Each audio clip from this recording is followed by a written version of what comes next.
Я приветствую вас, дорогие друзья, уважаемые гости и подписчики моего канала. Прямой эфир, понедельник, Дмитрий Спивак. На связи. Дмитрий, приветствую вас. Приветствую, Саш, тебя, приветствую зрителей. Подтверждаю, прямой эфир понедельник, 14:00 по Киеву. Прямой эфир. Ну, в общем, да. Такая ночка сегодня была, «Мама, не горюй» называется. Поэтому немножко сейчас будет чуть сложнее мне входить в эфир, но я постараюсь. Значит, как это, обязательную программу надо выполнить.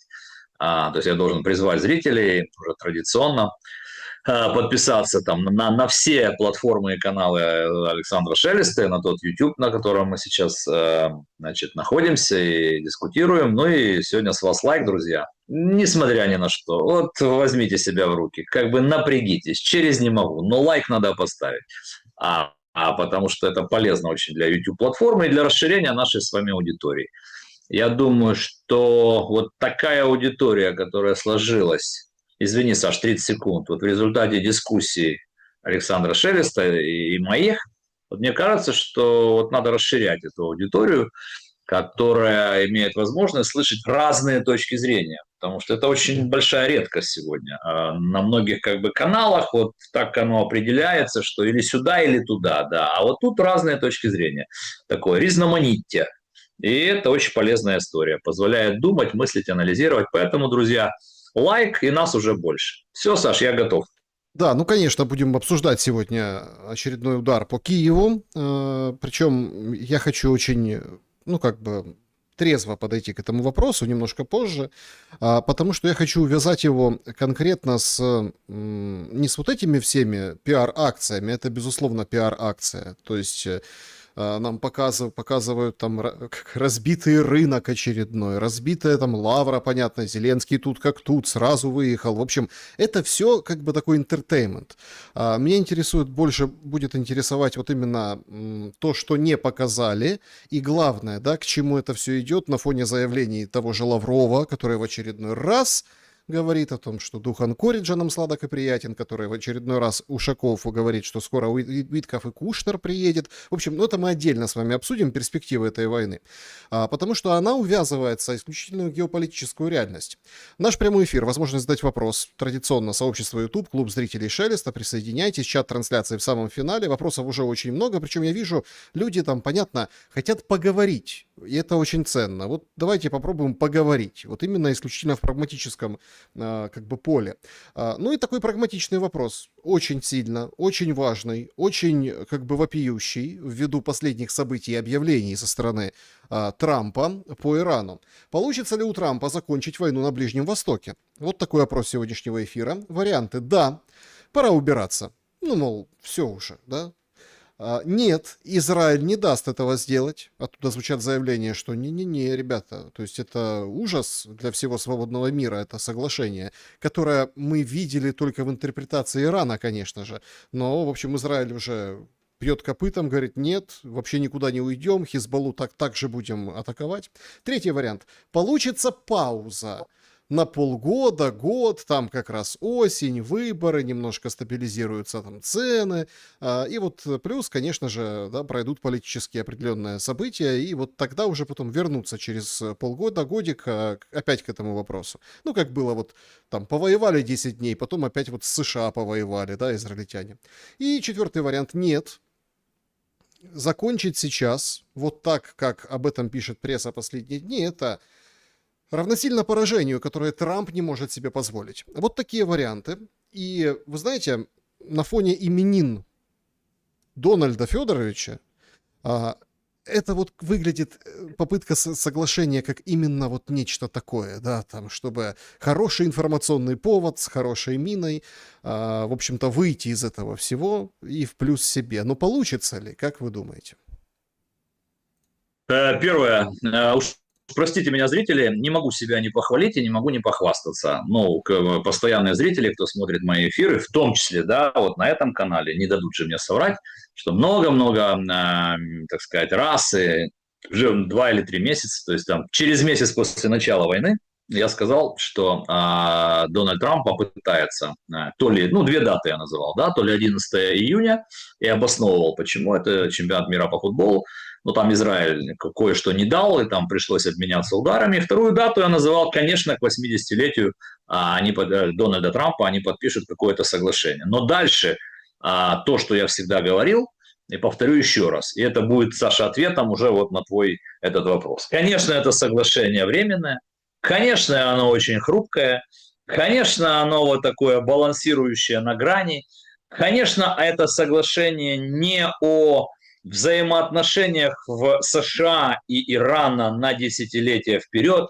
Конечно, это соглашение не ликвидирует всех внутренних противоречий на Ближнем Востоке. Остановит ли это соглашение большую войну? Пока да. Остановит ли это соглашение, значит, военные конфликты внутри Ближнего Востока? Нет, не остановит. Ну и прав ты, Саш, что тут не надо быть семипядей во лбу, чтобы уже понять и прогнозировать, какая будет первая реакция Израиля. Она очень жесткая, мол, что же вы там без нас договариваетесь, без всяких израильских интересов. Поэтому, несмотря на то, что Израиль, конечно, зависим от США. Маленький 10-миллионный Израиль, находящийся в окружении 200-миллионного исламского мира, конечно, зависит от США. Конечно, Вашингтон никуда и никогда не кинет Израиль. Я думаю, что в мире есть только две союзнических таких линии, где, ну, даже нет, одна, равных США и Израиль нет.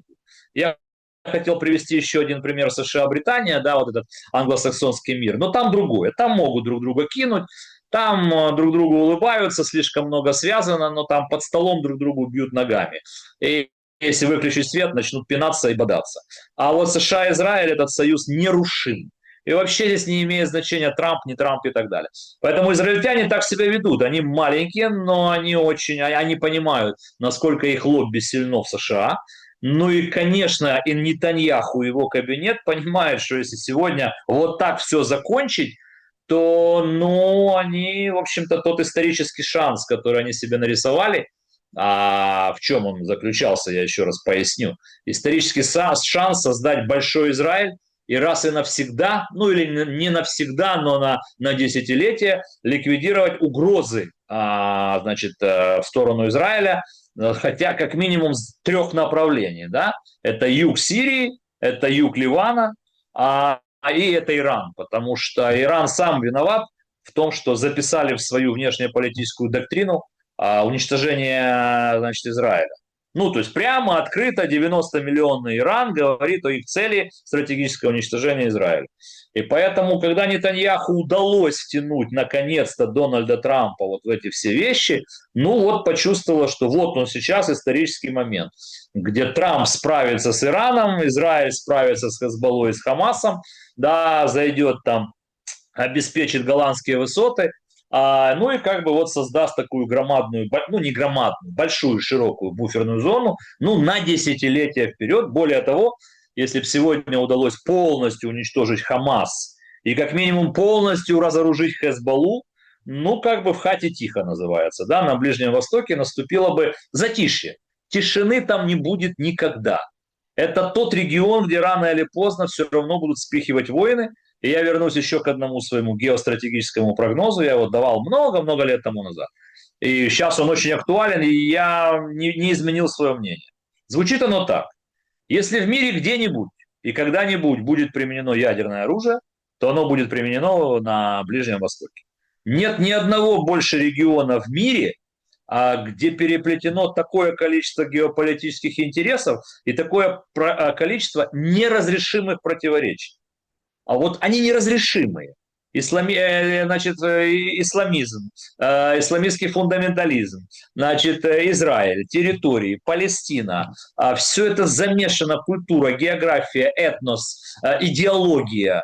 Это у Штатов на Ближнем Востоке как бы экономика. Дай нам нефть, дай нам проливы, дай нам, значит, маршруты доставки, дай нам удушить Китай. Это чисто экономика, бабло и политическое влияние.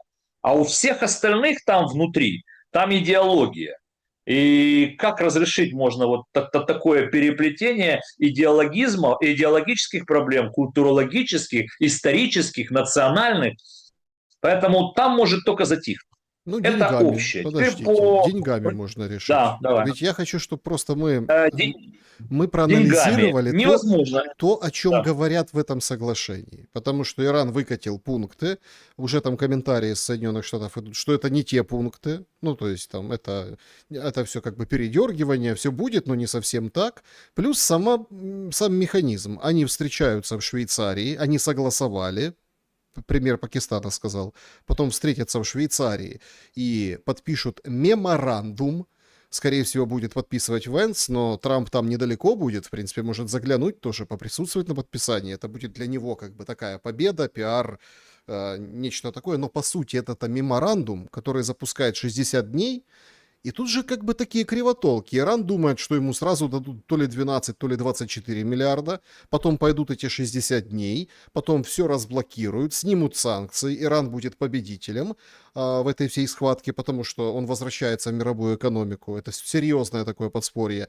Ну а дальше там тоже прописывается и проговаривается в какой-то обозримый промежуток времени 350 миллиардов США вкладывает в Иран. То есть говоря там языком противостояния России и Украины последних лет, это типа как бы как и репарации выглядит, понимаете? То есть даже так это все выкручивается и подается. Как видите вы пункты соглашения, на чем они Да, сойдутся? да. Первое, значит, первое. Здесь нет явных победителей, явных проигравших. Хотя Иран одержал победу геополитическую, он остался, власть осталась, Иран стал сильнее, как игрок геополитический на Ближнем Востоке, и Иран продемонстрировал определенную слабость Соединенных Штатов Америки. Здесь не надо быть тоже семи пядей, просто вспоминаешь озвученные Трампом цели многократно и смотришь, что сегодня. Да? То есть не выполнена ни одна из поставленных целей. То есть с одной стороны это как бы значит, фиаско Трампа. Внимание, с одной стороны. Да, действительно, это правда. Иран, скорее всего, всем доказал, что морская блокада США никак. И поэтому Ормузский пролив будет разблокирован. Но, конечно, дальнейшее использование Ормузского пролива уже будет невозможно без Ирана. Я не знаю, в каких долях. Я не знаю, кто с кем и как. Но уже это будет вместе с Ираном. Дальше. Рано или поздно будут постепенно сниматься антииранские санкции, по крайней мере, касающиеся их нефтяного экспорта. То есть Иран войдет еще и в новую волну экономического у себя подъема. Дальше, значит, ну там есть пару пунктов, которые выполнить невозможно. Израиль уже об этом сказал. То есть Иран хочет очень, чтобы в этом соглашении было вот что прекращение войны Израиля с Ливаном. Я не думаю, поэтому провокации и конфликты будут. Но это все такое. Там есть один пункт, о котором вот, Саш, ты сказал, но мне кажется, я выскажу свою точку зрения, у меня диаметрально противоположная точка зрения от очень-очень многих. Итак, пункт, один из пунктов, что значит в ближайшие там, годы или как там же не написано, Соединенные Штаты, союзники, их компании разработают план вложения, так сказать, в иранскую экономику 300 там, или 350 миллиардов долларов. И этот пункт все или большинство записывают еще в большие плюсы Ирану и еще в большие минусы Трампу. Ну, то есть это вообще унижение. Ты там обещал уничтожить, а теперь за собственные деньги будешь все восстанавливать. Так видится на первый взгляд. И теперь я скажу свое мнение. Поживем, увидим, как говорится. Прямо сегодня или завтра нас никто не сможет, вот эти две точки зрения, никто не сможет, где здесь истина. Но где-то через годик посмотрим. Итак, моя точка зрения такая. Величие Штатов во все времена заключалось, как и бритов, кстати, в том, что они умели играть в длинную, в долгую и ставить очень-очень длинные закладки. Вот эти 300 ярдов мне напоминают план Маршалла Америки по экономическому порабощению Европы. Да, деньги вливались в Европу, поднимая европейские страны после всех руин Второй мировой войны, но они вливались под жесточайшие условия американцев. Они вливались под четким мониторингом использования, экспорта, импорта. Они вливались под жестким участием американских компаний, и именно план Маршалла на 13 миллиардов долларов, это там сегодня в районе 200, собственно, и стал первым шагом до экономической зависимости Европы от Штатов и экономического доминирования Штатов над Европой. Дальше потом появился НАТО и как бы как военный блок, ну, чтобы вот присматривать за экономическими достижениями. Вот мне представляется, это я вкратце, чтобы не занимать время, ну, люди знают, что такое план Маршалла, но почитайте, кто... Там очень интересные условия. Не просто так вот раздавали деньги. 3 миллиарда бритам, 2,5 миллиарда французам, по 1,5 как бы там врагам, итальянцам, немцам. Ничего не досталось Франко, испанцам. Там все было не так. Там товары, там, значит, оборудование, там деньги, но от продажи реализовывался специальный фонд, и американцы диктовали европейцам, как использовать. То есть это гениальное изобретение. У Штатов было 2 гениальных изобретения времен Второй мировой войны. Это ленд-лиз Советскому Союзу, где можно было на весь мир кричать, что они помогают, и если бы не они, то вообще. Но это же товарный кредит. Советский Союз в конце 80-х только рассчитался за этот ленд-лиз. И вот план Маршалла. Гениальная история. То есть, конечно, помогли, но под нашим контролем. Вот мне представляется, я не знаю, там будут секретные протоколы, но мне так представляется, что Дональд Трамп, понимая, что вот в стыковую он сегодня не выиграет, и надо как-то искать выход ухода с этой большой войны. Так зачем же 200-300 миллиардов тратить на большую войну с абсолютно непредсказуемыми условиями и, прошу прощения, последствиями, когда легче 300 миллиардов начинать вкладывать по принципу, условно, по принципу плана Маршалла. То есть туда начнут заходить американские компании, восстанавливать инфраструктуру, инвестировать средства, какие-то оборудования, какие-то технологии. Дальше обязательно, 100%, нам просто об этом не скажут, будут контракты и будут партнерские отношения. То есть я к чему, чтобы надолго? Я к тому, что этими 300 миллиардами, то есть не мытьем, так катанием, да, Штаты все равно войдут в определенные долевые и партнерские отношения с Ираном вот в нефтегазовом комплексе. С точки зрения добычи, разработки, да, с точки зрения Трамп доставки говорит, и так далее. 20%. 20% моя доля. Это начало. Я, говорит, я или буду Видишь, бомбить... Я этого не знал. Я или буду бомбить, Да. пишет у себя Трамп, или буду хранителем Ближнего Востока за 20%. Это я читал. Нормально. Это я читал. Слушайте, Трамп, он же бизнесмен до мозга костей, до последнего своего волоска, своей шикарной шевелюры. Мы даже себе не представляем, сколько денег заработал уже Трамп, его семья, его окружение, его бизнес-структуры вообще за этот год пребывания его у власти.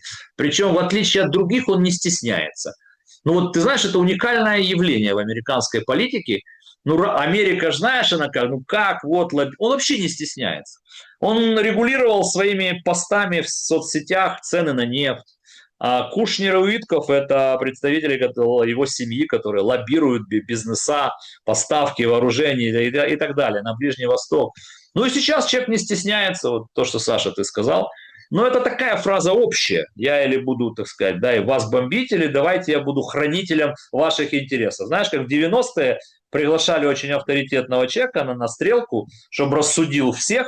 Он получал долю просто за то, что присутствовал, говорил, кто прав, кто не прав. Те, кто постарше, так сказать, знают, о чем я говорю. Вот Дональд Трамп примерно точно так же. Да? То есть говорит, ребята, давайте я буду разруливать. Там, у вас там до хрена конфликтов. Он прав. Говорит, давайте я буду разруливать. 20% моих. Это начало. Потому что никто не понял 20% от чего. Я думаю, что много же вопросов будет к Трампу. У саудитов, у Катара, у Бахрейна, у Омана, у Иордании и так далее. Но то, что я сказал, вот давайте посмотрим. Это не просто 300 миллиардов, нате вам, иранцы, извините за то, что мы приходили там вас бомбить, убили Аятоллу и еще человек 30 всех ваших руководителей. Это очень хитрый ход в стиле Соединенных Штатов. Кстати, этим очень пользуется Китай в том числе в последние 2-3 десятилетия. только Китай никому не угрожает бомбежкой, он сразу говорит, давайте мы к вам придем с деньгами и с технологиями, давайте, говорит, вместе. Так Китай работает по всему земному шару. Давайте вместе что-то будем строить. Порты, терминалы, инфраструктуру, энергетику вместе. То есть доля Китая начинает, там, 20 лет назад, начинала появляться везде. Там, в Африке, Южной Америке и так далее. Резюмирую. То, что ты сказал, Саша, в этом уже есть ключ. Неважно, в Швейцарии или не в Швейцарии. Что ты сказал, будет подписано? Меморандум. Что такое меморандум? Это документ о намерении. Это ни о чем. Это не юридический документ. Это нигде он не будет зарегистрирован, извините меня. Он не пройдет Совбез ООН. Там не будет подписи всех участников. Меморандум. Перевожу на человеческий язык, наверное, вот так он звучит. Давайте приостановимся, говорит Трамп и Иран, и давайте подумаем, как мы будем жить дальше с точки зрения ядерной программы, с точки зрения других аспектов. А пока давайте в течение месяца освободим, значит, Ормузский пролив, ну, чтобы уже не убивать, значит, экономику Европы прежде всего. Потому что перекрытие Ормузского пролива для Трампа. Ну, Европа Трамп сейчас, стал, ну, США. они вышли как в хоре, Мерц, Стармер, Макрон, все, там, Кошта, многие вышли с заявлениями, пресса сегодня пестрит и пишет их надежды, их на то, что вот смотрите, как хорошо, Трамп, какой ты молодец, это прям здорово, что откроют Ормуз, наконец-то наладится, а то правда, Ну, они конечно. взвыли экономически. И это все Конечно. накладывает определенную тень на то, что должно происходить во Франции на саммите Г7. Глобальная семерка. Туда едет Зеленский, об этом объявили предварительно. Там будет Трамп, но пока, по крайней мере, пока сообщается, что встречи отдельно с Зеленским не будет. Будет, видимо, коллективная встреча. Но елки-палки, Дмитрий, даже на фоне вот сегодняшних обстрелов, их последствий, картинок жутких, которые, понятное дело, возьмут и с собой повезут украинцы на Г7, все равно это все будет про Ближний Восток. Потому что в один из дней, второй, по-моему, там все монархии залива приедут к ним туда, на эту Г7. И он будет, как бы, он будет радоваться, да, он будет сиять вот этим миром на Ближнем Востоке. А Украина как бы в стороне. Вот так видится, например, вот это собрание Г7. Или у вас другое мнение? Другое, абсолютно другое мнение. Абсолютно другое мнение, сейчас я его сформулирую. Ну, первое, с чем я там согласен, что все лидеры европейских стран, понятно, больше всех радости проявляют по этому меморандуму, потому что Европа пострадала и страдает больше всего от перекрытия Ормузского пролива. Для американцев год, 10,5 миллионов баррелей в сутки. Штаты за эти 2,5 месяца стали просто лидерами мирового экспорта нефти, нефтепродуктов, опередив и Россию, и Саудовскую Аравию. Именно благодаря вот тому, что, ну, вот они так, да, они же одновременно импортеры и экспортеры, они импортируют с Венесуэлы тяжелую нефть, перерабатывали на южных заводах, да, и экспортируют и нефтепродукты, да и нефть, обращаясь к своим сланцевикам. Ну, 10,5 миллионов, слушайте, у России, по-моему, 7, у Саудовской Аравии 6. То есть, кто бы там что ни говорил про поражение Трампа, бабла заработали Штаты немерено. Собственно, как и Россия. Да? То есть, любой экспортер нефти на этом наживался. Европа импортер нефти и нефтепродуктов. Поэтому Европа пострадала больше всего. Это первое. Поэтому, чтобы закончить по Ближнему Востоку, там перемирие, там пауза. Ну, месяца на 1,5, и то посмотрим, что скажет Израиль. Израиль не боится Соединенные Штаты. Вот я уже сказал об этом, многие не понимают этих связей, как маленький Израиль не боится, да, не боится, потому что США не сможет ни уйти оттуда, ничего сделать не может. Там слишком завязано исторически деньгами, экономически, израильское лобби и так далее. Поэтому посмотрим, как поведет себя кабинет Нетаньяху. Потому что если действительно они возобновят боевые действия по югу Ливана, то ты тоже не поймешь тогда, что будет с этим меморандумом, с этой сделкой трамповской и так далее. Вот, поэтому там перемирие. Я его вижу там на месяца 1,5, чтобы уже все закончилось, там к августу, может быть, договорятся они по ядерной программе. Хотя договоренности об этом с 2013 года, со времен Обамы, Уильяма Бернса, который там летал в Оман каждую неделю, и сотни встреч американских представителей, иранских представителей в группе 5+1 стран, 1 на 1 там. Это длится уже 12 лет. Кстати, нынешний министр иностранных дел Ирана Аракчи в 2013 году был членом делегации Ирана на переговорах с США. Он занимал тогда чуть ниже должность, замминистра иностранных дел.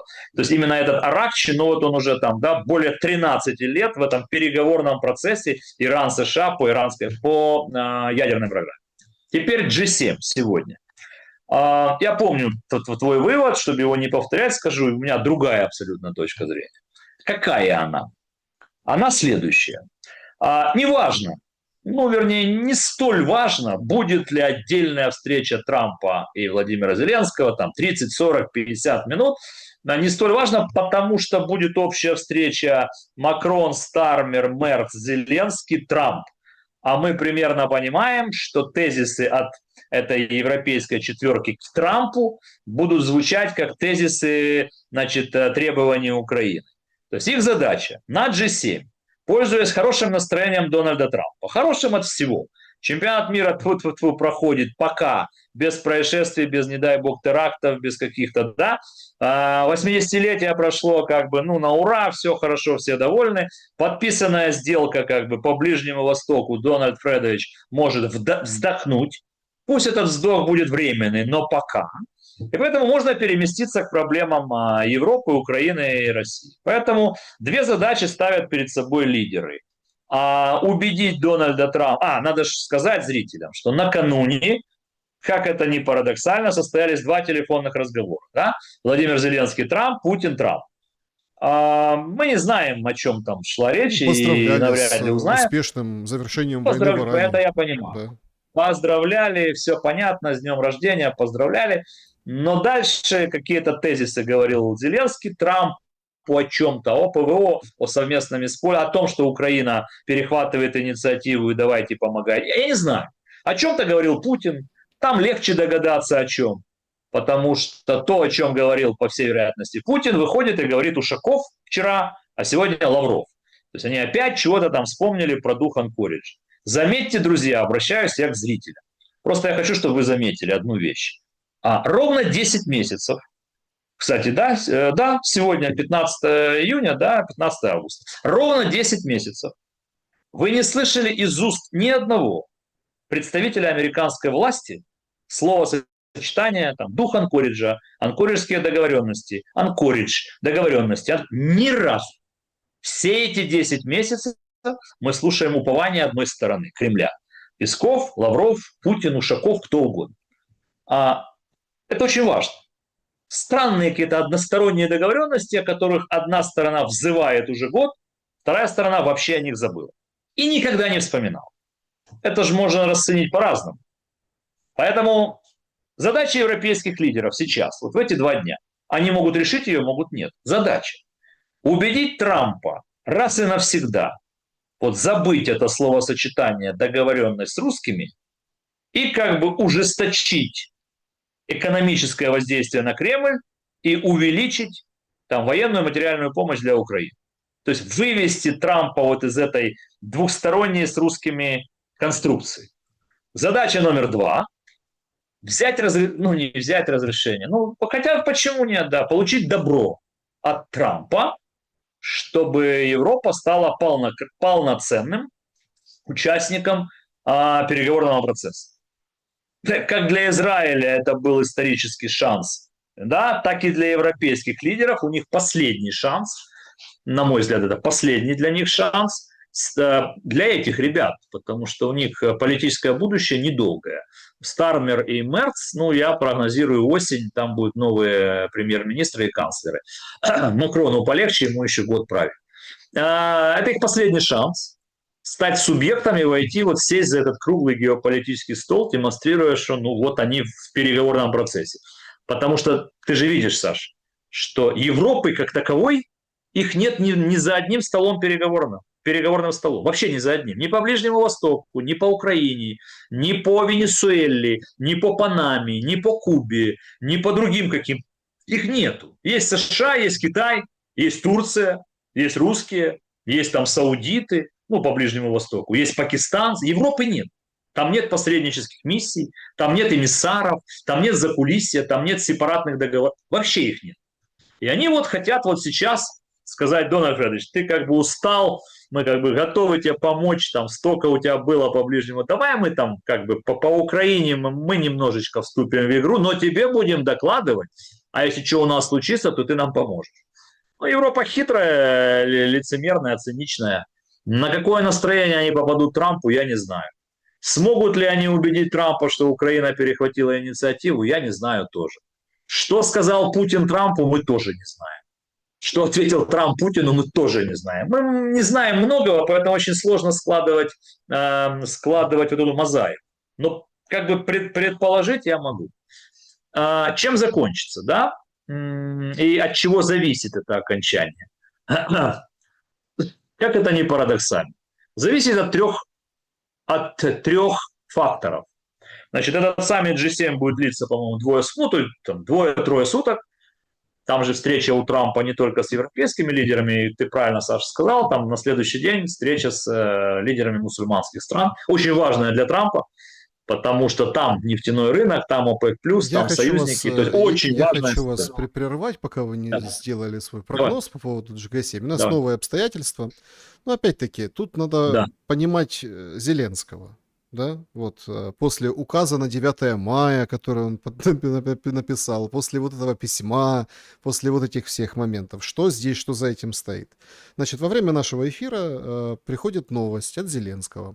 Он предлагает Путину встречу на саммите Г7 с 15 по 17 июня в присутствии лидеров США и Европейского Союза.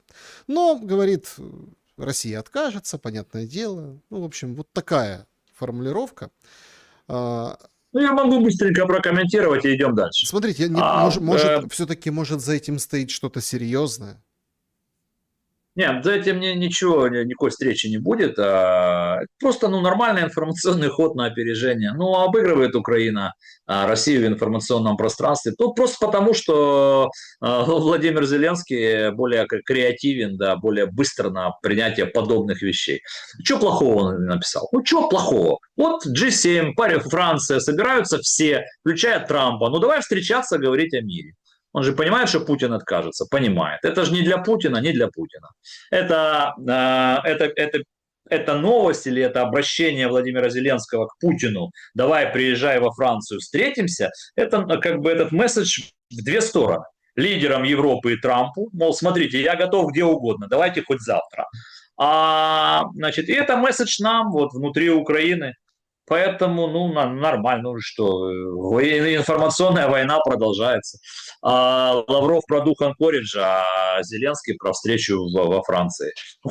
Каждый о своем, к сожалению. Вот сколько это будет продолжаться, вот вопрос, где каждый о своем. Поэтому я возвращаюсь к G7 и закончу. Вот, 3 фактора, которые могут повлиять на решение Трампа. Факт первый. Что произойдет или не произойдет в течение 48 часов на Ближнем Востоке, я имею в виду Израиль-Ливан. От этого зависит настроение Трампа. Потому что Дональд Трамп, как никто из американских президентов, очень подвержен такому влиянию собственного настроения на принятие собственных решений. Он очень эмоционален. И не всегда рационален, и не всегда логичен. Он очень зависит от собственного эмоционального состояния. Это первое. Второй фактор, от которого это будет зависеть. Не перегнут ли палку? Вот эта позиция 3+1, да, то есть Франция, Германия, Британия, Украина, вот к Трампу. Не перегнут ли палку, да? И третий фактор. Это кто сейчас? Рубио или Венс является доминирующей точкой зрения у Трампа по разруливанию ситуации в Европе. Если Рубио, это продолжение войны, это ужесточение санкций против России, это увеличение военной помощи, то есть это эскалация. Если Джей Ди Венс, это умиротворение и попытка надавить на Европу, что давайте закругляться. Вот чья точка зрения доминирующая, вот так оно будет происходить. Но еще один есть нюанс, тоже, на мой взгляд, очень важный. На мой взгляд, очень важный. Это ситуация это ситуация с тем, кто Европа сможет ответить на очередные призывы, жесткие, я думаю, будут призывы Трампа по поводу двух вещей. Торгового соглашения Европа-США. Он сегодня, Дональд Фредович, уже пригрозил французам стопроцентные пошлины на их вино. Точно так же он может поступить с итальянцами. Мелани это понимает, поэтому она чуть в сторонке, она не принимает такого активного участия в этой тройке. То есть вот будет зависеть от экономических разборок США и Европы, да, и будет зависеть от того, едина ли Европа. А она не едина. И Мерц, Стармер и Макрон сегодня, на 15 июня 2026 года, не олицетворяют собой, на мой взгляд, глобальное и точку зрения Европы. Слушайте, тут Там тоже есть разные позиции. Тут тоже ведь надо, и опять-таки, если объективно смотреть. Вчера Зеленский носился с вот этими рейтингами, которые разведка дала, типа настоящие рейтинги. Там не те, которые публикуются, а те, которые закрытые. Они были распечатаны на листочках, это понятное дело. Там выборы в Госдуму. Нормальный ход, да. Отличный ход. Только пишут там 55%. А это в сумме рейтинги Макрона, Мерца и Стармера в их странах. В сумме, понимаете? И то не дотягивают. И вот тут возникает у меня определенная, смотрите, вы же знаете, что такое про пиар. Вы же знаете. Пиар, вот это все. Да, конечно. Вот сегодня, опять-таки, было много ударов, попаданий по столице, выбивают дух из Киева, это точно. То есть... Было много прилетов. Опять 3 вертушки летело по Шулявке, киностудия Довженко пострадала. То есть вот там тоже, да, были. Нам-то хорошо с вами она знакома, киностудия Довженко. У нас там сколько телевизионных проектов мы там делали. Большая территория, большие там площади, склады новой почты и так далее.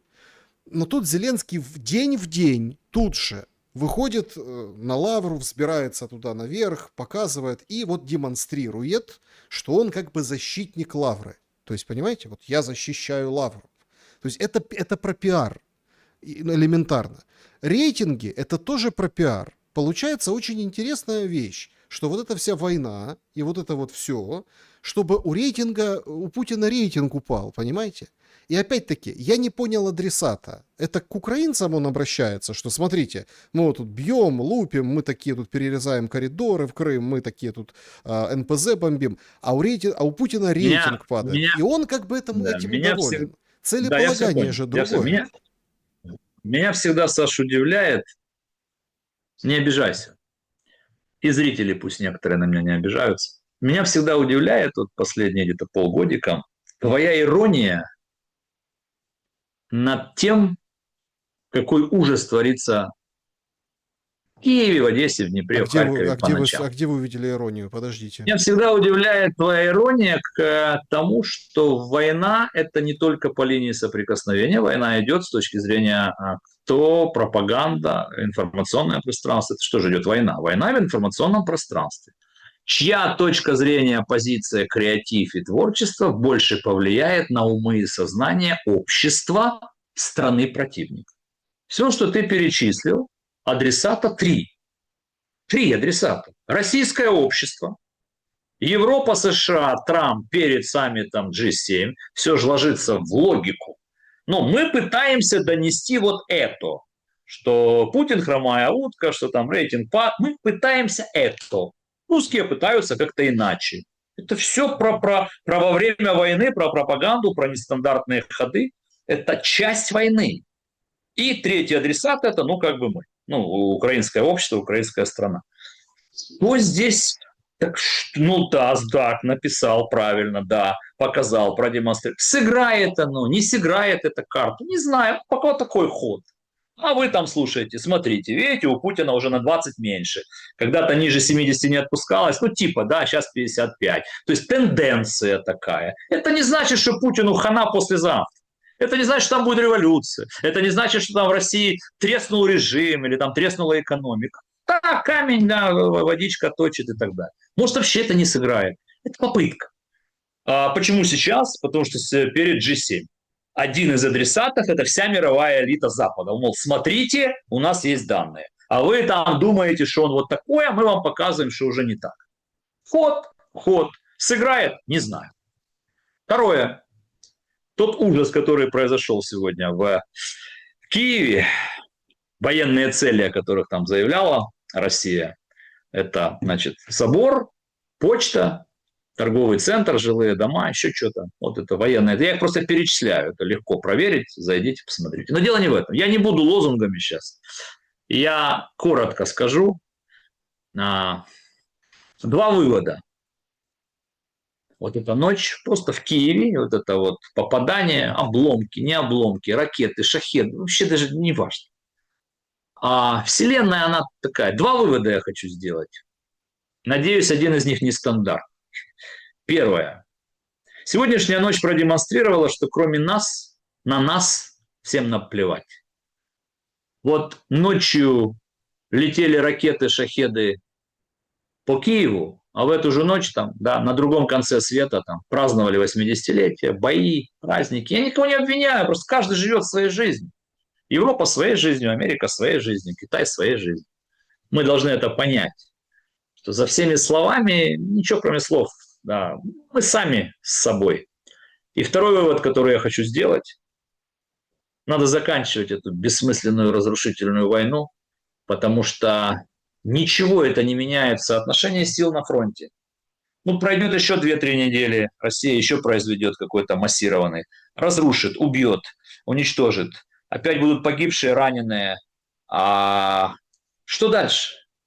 Вот ужас нынешней геополитической ситуации, в которую попала Украина, заключается в том, что практически все геополитические игроки не заинтересованы в скорейшем окончании войны в Украине. Вот зачем это нужно американцам, китайцам?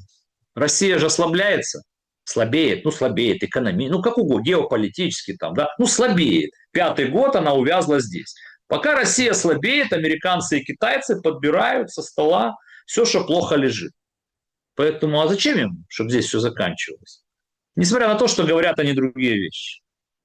Европа, а им зачем, чтобы прямо сейчас здесь все закончилось? Иди знай, как там будет дальше. А так, Украина щит. Кто у нас еще игрок? Там, пусть это будет Турция. А им зачем? Они себе и там, и тут. Маршруты, коридоры, логистика. Пока Украина в войне, мы не можем составить конкуренцию им ни в чем, поэтому и они выигрывают.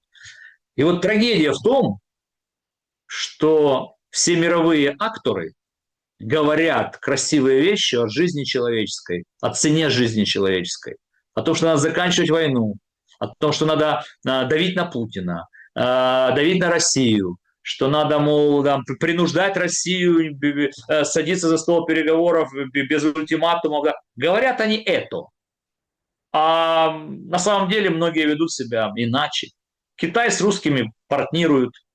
А что Китаю плохо, что Россия с каждым месяцем, годом все в большую и большую зависимость входит? Российская экономика от китайской экономики. Что Китаю плохо? Нормально. 5 лет назад они были на равных. А может быть даже и вот так. Вот 5 лет войны, сегодня вот так. Несопоставим их экономический потенциал. Чего Америке я уже сказал. И вот здесь, друзья, вот здесь я не знаю решения. Вот кто должен найтись один среди больших? Я знаю решение. Это решение, как это Давай. не парадоксально.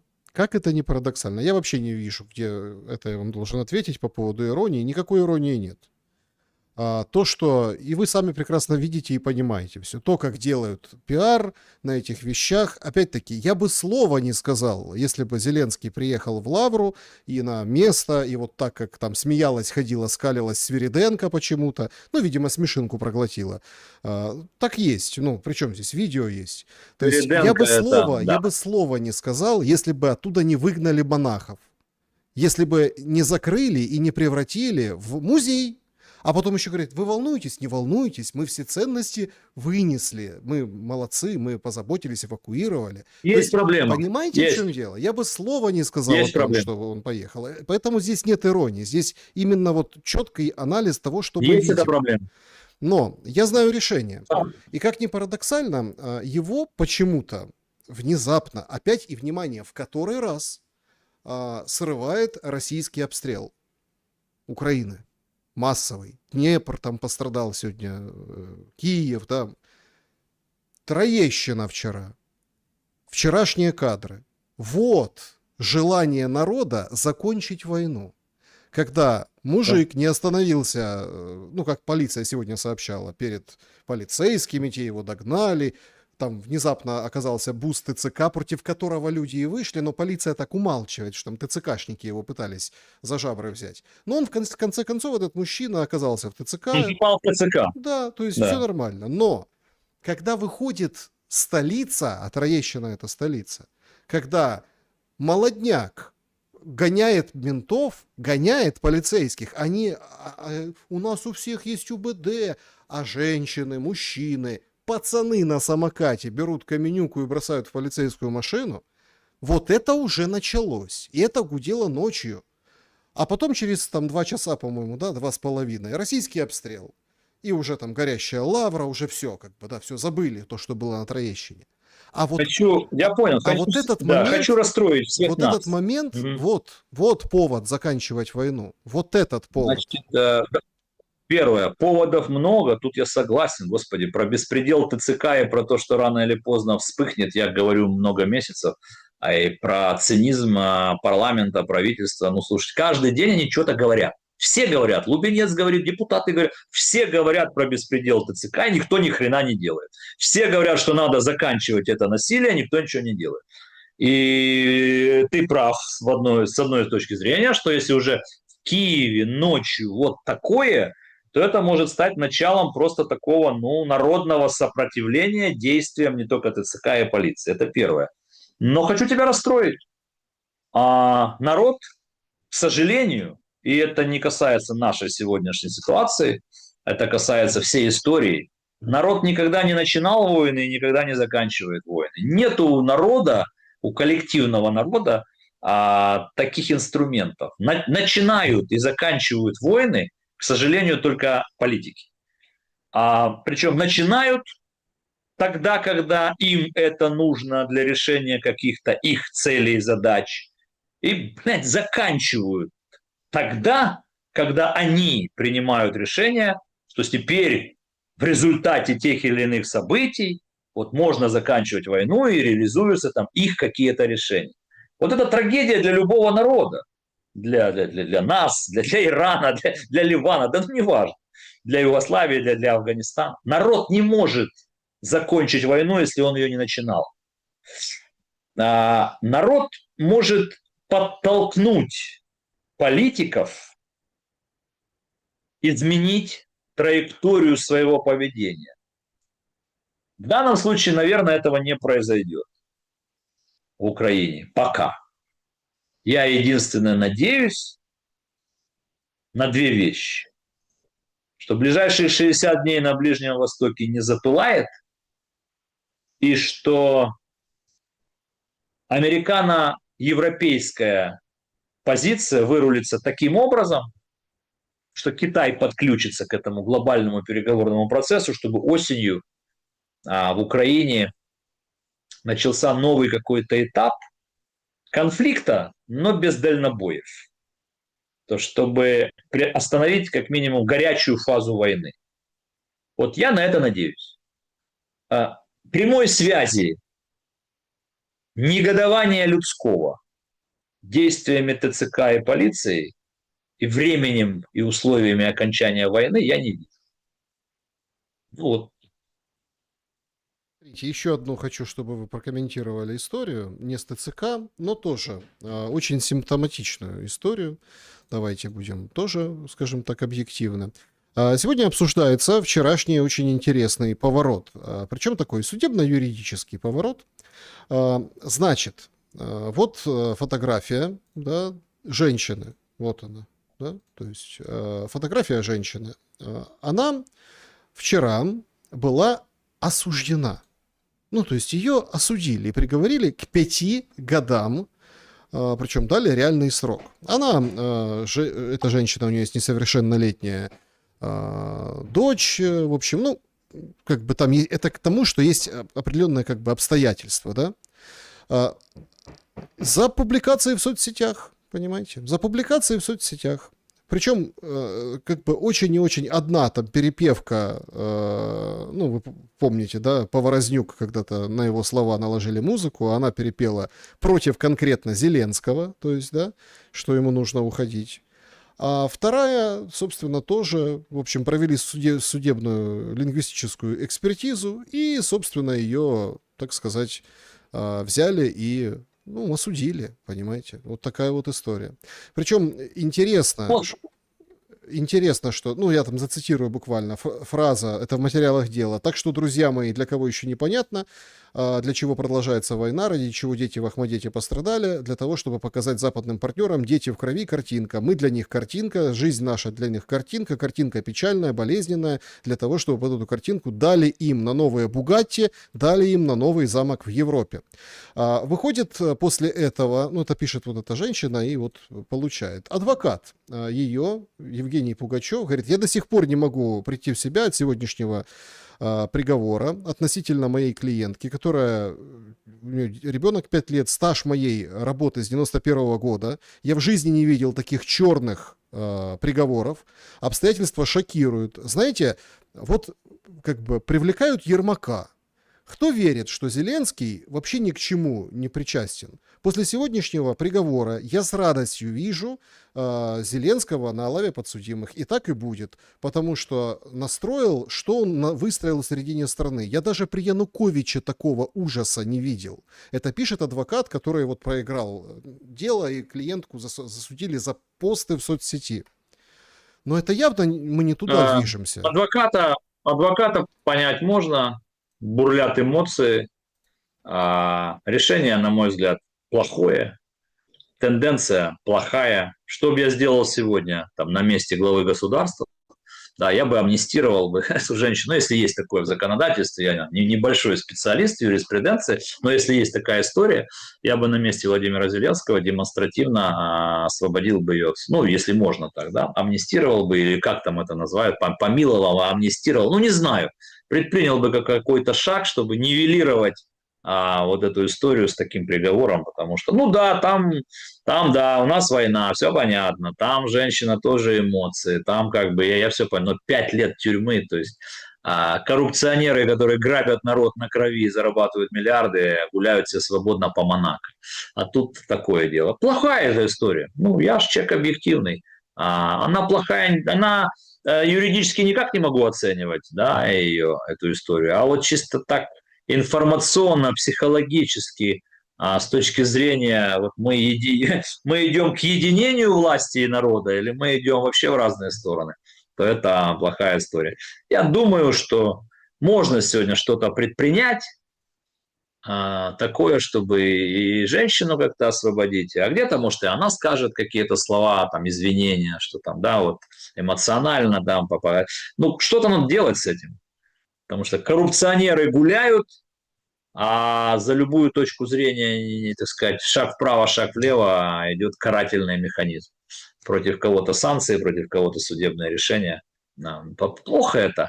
Ну, какая это европейская демократия? Мы о чем? Это в другую сторону. Таким образом гайки закручиваются в другом мире, не в европейском, не туда, куда мы находимся. Поэтому, Саш, тут нет двух точек зрения. Я не знаю. Я не знаю людей, кто может сейчас выйти и сказать, да, правильно, по делам ей. Вот я не представляю себе, почему правильно. Да, там оскорбительные какие-то вещи. Ну, откройте соцсети, много чего оскорбительного во все стороны. Ну, такая сегодня, да, такая напряженная ситуация в мире. У людей нервы на пределе уже. Вот просто 5-й год под обстрелами. Бушуют эмоции. У одних эмоции на улицах, у других в соцсетях, у третьих в головах. Ну так. Надо тушить эту историю диалогом, Так, а ну, репрессивными механизмами по отношению к конкретно взятой женщине, разве что-то ты изменишь? Не думаю. переходим к диалогу с нашими уважаемыми зрителями. Получится ли у Трампа закончить войну на Ближнем Востоке, спрашивали мы в начале эфира. Вот в конце такие результаты. 12% считают, что нет, это расписаться в поражении Трампу. 17% да, пора убираться. 29% получится пауза на полгода, год, 29%. И 41% нет, Израиль все-таки не даст. И это все, ну, в общем-то, никуда не годится, потому что Израиль, ну, то, что вы раскладывали во время эфира.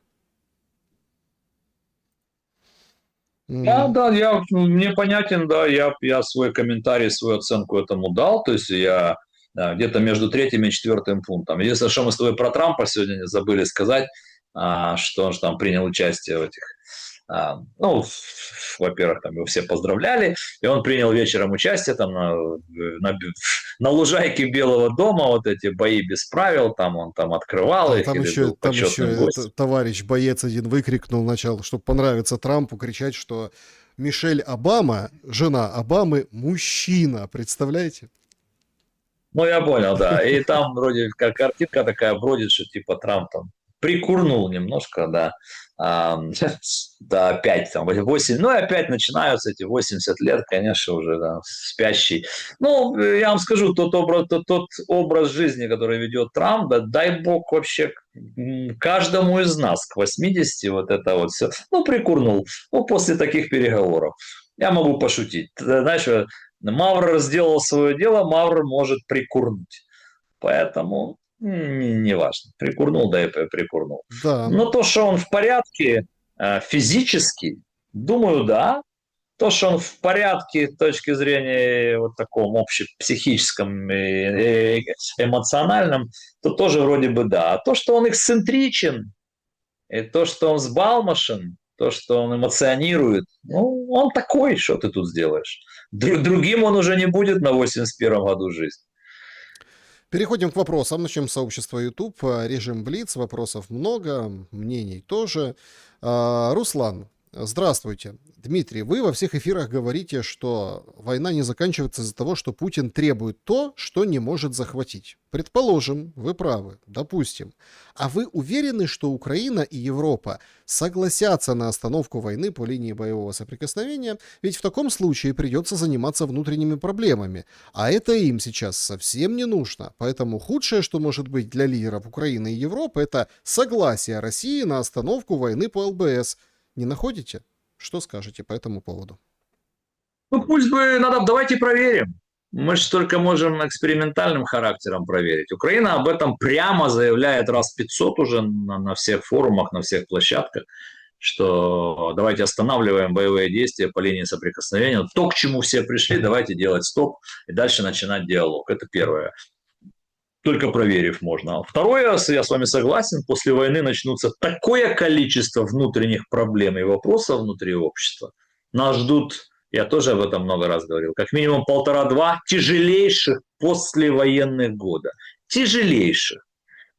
И так или иначе в течение этих 1,5-2 лет произойдет смена политической элиты, произойдут выборы, смена всего мировоззрения, смена подходов. Поэтому, но заканчивать-то надо, а закончить можно только одним способом. Да, все, здесь нет триумфаторов, здесь нет победителей, здесь нет тех, кто подписал капитуляцию. Значит, не может быть речи об ультиматуме. Ну, то есть война подошла к своему, вот ее надо останавливать. И любой здравомыслящий человек вас спросит, а как ее остановить? Ну, вот там, где сегодня есть, вот там останавливаем. Ну, собственно, когда произошло, допустим, вот США-Иран. Ну, там не было наземной операции, окей, справедливости ради. Но вот так. Давайте проверим. Заставьте Путина убрать свой ультиматум, сесть за стол переговоров, остановить боевые действия по линии соприкосновения. И дальше выявим, кто прав, кто не прав оказался. Ну, давайте уже хотя бы что-то сделаем. Максим, Одесса. Добрый день, Александр, Дмитрий. Зеленский подписал указ о том, что русский язык больше не защищен в Украине. Дмитрий, вы бы поддержали такой указ? И вот, гипотетически вот такой указ, где предложили бы всем русскоговорящим гражданам взять и покинуть страну без любого препятствия. Добра и вам, и вашей семье.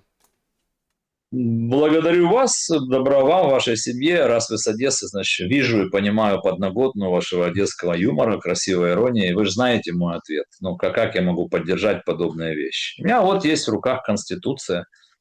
Здесь все написано про єдину мову українську державну, да, здесь все написано про мовы нас меньшин, про русский язык и так далее. Более того, подобные указы, вот, оно же настолько противоречит, да, мы идем в Европу и вычеркиваем русский язык, на котором говорят миллионы украинцев, русский, не российский, не язык Путина, просто русский язык вычеркиваем из хартии европейских языков, да, и вычеркиваем из элемента защиты.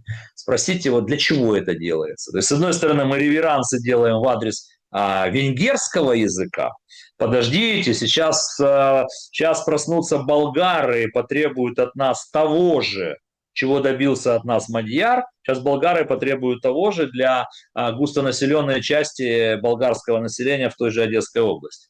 Поэтому как я могу поддерживать такие вещи? Ну, и язык, и культура, история, не знаю, борьба с памятниками. Это один из глобальных вопросов, который встанет в нашем обществе после войны. Мы же никуда не денемся. Но нам придется с этим что-то делать. Пока война, у людей есть какой-то и страх, а потом нам же придется ответить друг другу на эти вопросы. Как мы хотим жить дальше? В какой конструкции, что будем строить, какую страну, многонациональную, поликультурную и милосердную по отношению друг к другу, или узкомоно, тогда я не вижу. Поэтому я понимаю вас, я понимаю. В окопах сидят, воюют, защищают страну. Как говорят военные, 50/50 русскоязычные, украиномовные. Там, в окопе, там, не те, кто на вступ, там. И поэтому, что вычеркнули. Показательно. Что мы доказываем кому? Сказать сложно. Что мы хотим донести до тех, хто вміє розмовляти українською мовою, знає українську мову, визнає українську мову як єдину державну мову, але для кого русський язик є рідною мовою, що ми хочемо довести для тих людей, я не дуже розумію. Цель. Тобто цель какова? Ну, перепрошить всех, какова цель? Разделяй властвуй, все понятно. Перепрошить всех. Значит... Да, будет такая попытка. Согласен, хорошее слово такое, да. Вопрос перепрошить всех. Дмитрию. Вчера Путин поздравил Трампа. Сегодня поздравил Си Цзиньпина. Что интересно, оба близнецы, 14 и 15 дни рождения. Может, все-таки триумвират теперь решает вопросы? Вот эту повестку Г7 прямыми контактами. Месяц назад Макрон признал, что полгода согласовывал звонок Путину и безуспешно. Вопрос, кто и кому позвонил первым, за скобками, потому что поздравляющий всегда первый должен звонить, что логично, а не из-за того, что статус страны. Спасибо большое, прокомментируйте это. У вас нет вопроса. Нет, есть вопрос. Вопрос заключается в том, что не может, может они втроем все уже решают? Не может. Они втроем не могут ничего решать. Значит, по поводу звонков, звонков нечего комментировать. То есть Путин поздравил Си Цзиньпина с днем рождения и Трампа с днем рождения. Си Цзиньпина, у них есть и так прямая связь, они встречаются раз в год. И они, геополитические, стратегические союзники, хотя не до конца. И рано или поздно США и Китай договорятся об большом многополярном мире, где Россия будет играть какую-то свою роль, но не ту, на которую претендует. Позвонил Трампу, тоже поздравил с юбилеем. Что, Трамп должен был не взять трубку, что ли? У них же тоже есть контакты, что там скрывать. Поэтому нет. На троих земной шарик не раздеребанят. Если вы хотите от меня значит, доказательства, Спивак, почему? Что ты имеешь в виду? Ну как, почему? Потому что Казахстан, Армения, Азербайджан, Куба, Венесуэла и другие точки на земном шаре уже деребанят не на троих, а на двоих. То почему же все остальное должны деребанить втроем? Как раз двое забирают у третьего потихонечку то, что принадлежало третьему. Неужели вы этого не видите? Мгм. Так, Александр задает вопрос. Добрый день. В чем заключается смысл ударов по России, если все строится на нарративе, что народ будет давить на власть, остановиться и начать переговоры? А не может ли быть обратного эффекта, что население будет требовать от власти еще больше жести? Вот такой вопрос. Может. От населения России все может. Никто не знает, что там и как чего может. Но вы чего предлагаете? Не отвечать? Не бить по энергетике российской, по нефтегазу? Ну, то есть вы чего предлагаете? Я когда вот мне задают такие вопросы, я, чтобы не эмоционировать, я вот для себя придумал такую конструкцию. Что вы предлагаете? Ну, то есть вы говорите, зачем вот бьют, чтобы что? Ваше предложение. Вот так или вот так? Ну, то есть у вас же должно быть предложение какое-то. Думаю, что его нет. Поэтому как там отреагирует население России, мы поживем, увидим в ближайшие 2-3 года. Ничего не бывает вечно. 2-3 года что-то Все империи много. и императоры заканчивают всегда одинаково. Не, что Тот, вы кто любит маханули? историю... 2-3 года война еще будет идти? Нет, 2-3 года с точки зрения отношения российского народа или там, российского общества к той власти, которая там сегодня есть. То есть, если кому-то кажется, что Путин навечно и будет забальзамирован и все равно будет президентом, вы ошибаетесь. Все империи и императоры заканчивают всегда одинаково. Прочитайте просто, кто интересуется историей. Даже расскажу, как одинаково. Вот как заканчивают одинаково, да, хотите спросить? Рассказываю. Наступает момент, когда принимают решение об очередной войне. И все. И вот эта война, и вот там все заканчивается. От Наполеона, то есть, вернее, от римских императоров до Наполеона. Всегда одно и то же. Потому что 25, 28, там 30 лет у власти, ты живешь уже абсолютно в какой-то парадигме. Поэтому вот посмотрите, вот запишите мои слова, что вот когда произойдет в России смена власти, я не знаю, кто придет, может придет еще жестче, моложе, я не знаю кто, но вы себе не представляете, какой начнется через 20 минут после того, как Путин покинет Кремль, вот на 21-й минуте начнется повсеместное развенчание культа личности. Вот вы увидите. Это тоже не потому, что это какой-то индивидуальный случай. Так всегда было. И все будут говорить, нет, мы, конечно, просто мы тогда, да, сейчас-то мы же вот открыли глаза. Вы увидите, что начнется. Когда, это другой вопрос. Мой прогноз вы знаете. Рубеж 28-29 года, я об этом говорил там 3 года тому назад. У меня нет доказательств, я не правнук Ванги, я не внучатый племянник Мессинга, я там не вижу будущее. Ну так, вот мой анализ позволяет мне сказать, что смена власти в Кремле произойдет раньше 30-го срока. Могу ошибаться? Могу. Так, следующий вопрос. Дмитрий, если мы вернем Крым и Донбасс, что с ними будем делать? Крымчане хотят обратно в Украину? Или мы отдадим их на харчевание партнерам за долги? А если так, то в чем тогда смысл их отвоевывать? Спасибо за ответ. Мы пока не отвоюем Крым. Это сложнейший вопрос, и не надо тешить себя надеждой. Поэтому нет пока предпосылок и ресурсов у нас там по выходу на 91 год. Это первое. Второе, тоже не надо тешить себя иллюзиями. Ни один русский президент после Путина, нету там таких, кто придет в Кремль и скажет, нате вам, украинцы, Крым обратно. Это сакральная история там для всех. По-моему, даже ныне покойный Навальный когда-то и то по Крыму. Там он для всех такой. Поэтому пока нет. Да и по Донбассу пока же этот вопрос не стоит об отвоевывании или возвращении всего Донбасса. Поэтому этот вопрос, эти два вопроса пока не на повестке дня, вот сегодняшней повестки дня там 2026 года. Поэтому чего мы будем его с вами обсуждать? Когда он встанут эти вопросы на повестку дня, то будем тогда обсуждать, что с этим делать. Вот оно уже возвращается, теперь надо принимать определенные решения, как с этим быть. А сегодня это не актуально просто.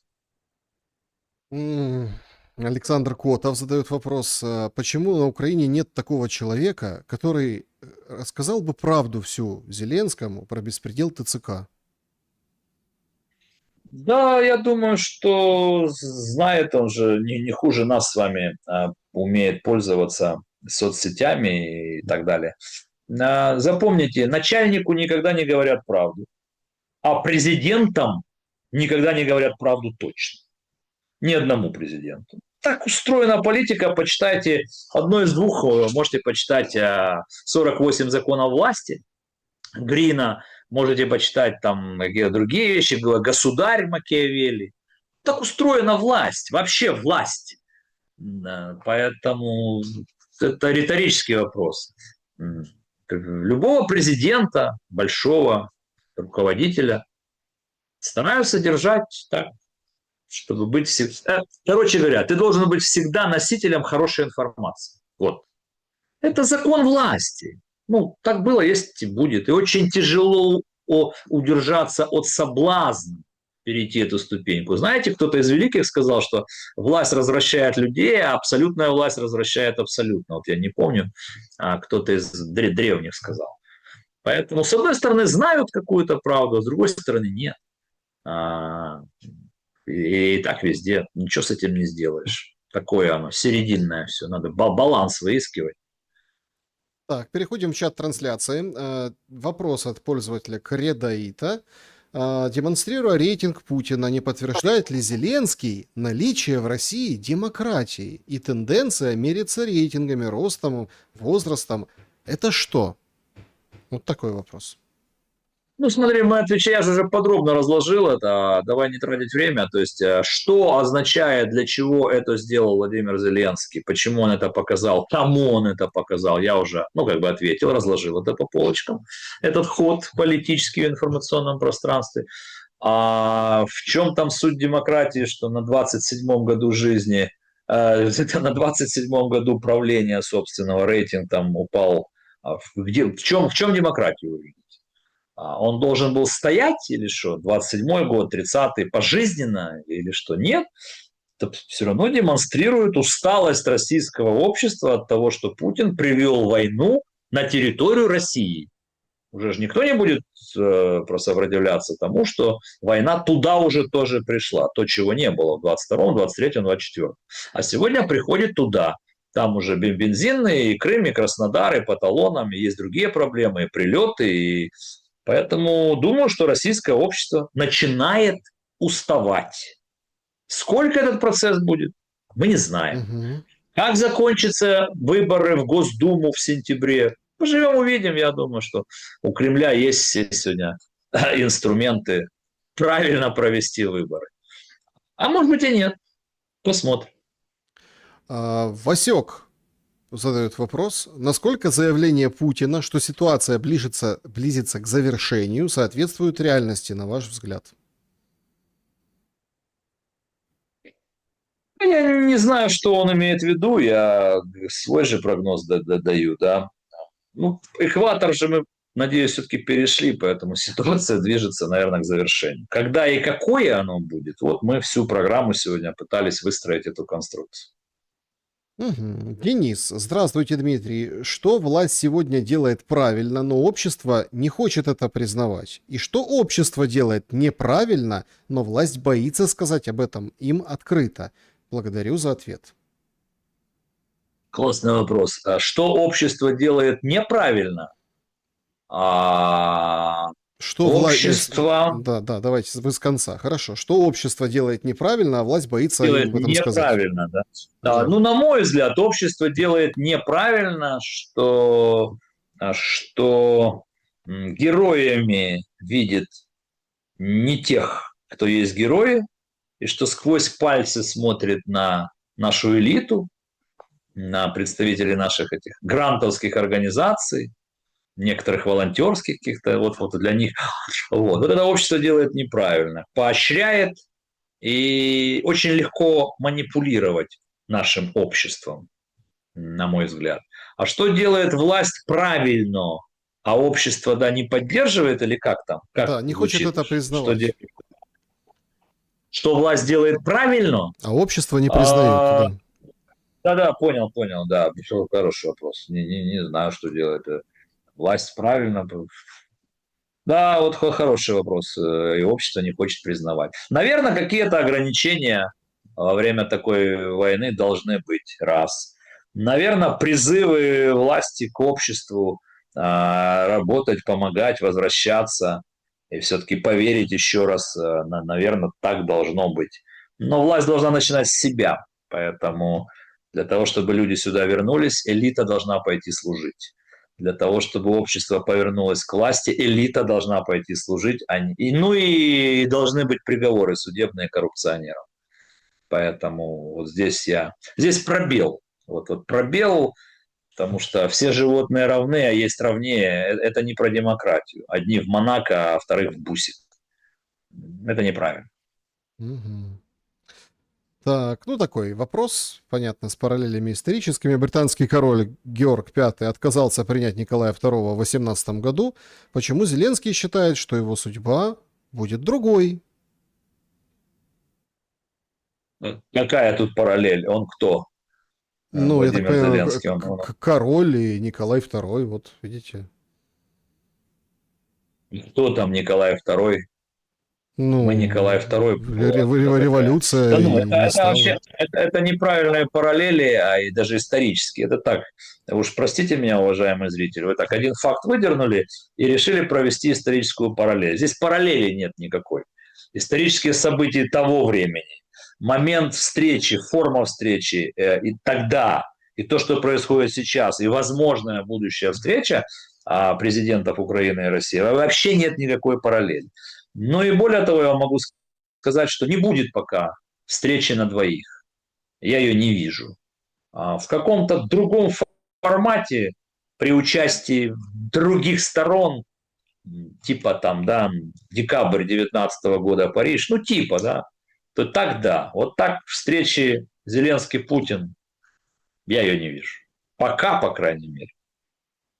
Да, друзья, всем большое спасибо за то, что присоединились к нашему сегодняшнему прямому эфиру. Дмитрий, благодарю за время и мысли. Спасибо, друзья. Поставьте лайк, не забудьте. Ну и, конечно, напишите, с чем согласны, с чем нет в комментариях к этому видео. Добра и света, несмотря ни на что.